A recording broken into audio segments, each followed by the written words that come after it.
And off goes Mamba. It's interesting when you're calling a race with a buggy on itself. It's harder to necessarily judge the speed of things. Right, there's how no much jockeying. people are taking off. How does that change it as a pusher in terms of your focus? Is it a little easier? Is it different? You're not necessarily getting pushed as much. It definitely is not as motivating. That's one of the major motivating factors during truck weekend, and especially race day, to have someone next to you that you want to beat more than anything. Transitions into Hill 2 now with Redeema coming up over. Let's see how she gets that shoved down into there. Keeping a pretty tight line. Nice release point. Not a ton of force on that one, though. No, but she didn't have a lot of speed going into it either. It's not too surprising, but she did get a good shove on it. Seemed to pick a good spot. Now they're into the free roll. We saw a lot of tight lines yesterday. Teams really trying to hug the curb, and that seemed to be successful for most squads. And it looks like again here, Mamba very tight to that side. And Mamba should pick up a good amount of speed in the free roll.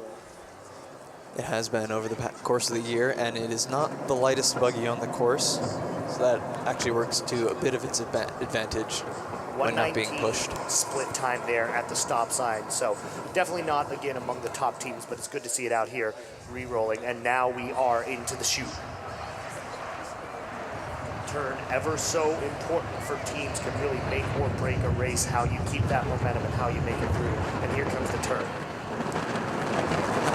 Overcorrection. Overall, though, nice Really line. nice, yeah. Yesterday, very much defined by difficulties in the chute for a lot of squads, and these two re-rolls we've seen this morning have had some really, really nice chute turns as we get the pickup in Hill 3.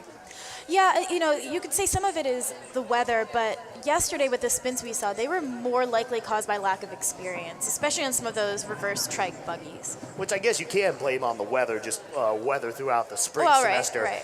For those of you who weren't necessarily listening to the coverage yesterday as we transition right here, Hill 3 to 4, there were a lot of lost days of rolls this spring semester.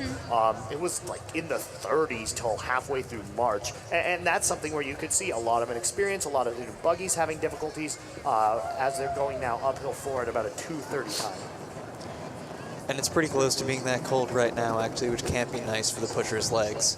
I was going to say after this one, it's interesting to look, how will this weather affect the teams? We have sun out, we have a day 2. We're happy about that. Not necessarily happy about the 40 whatever degree temperature it is as we've transitioned now here into Hill 5. And is that going to make times maybe even slow down a little bit?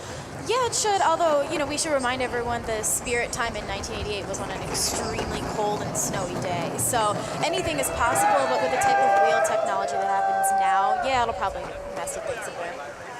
We're at 3:09 right now, 3:10. Trying to finish up Hannah Pollock here on the Hill 5. 3:15, 3:16, 3:16.84.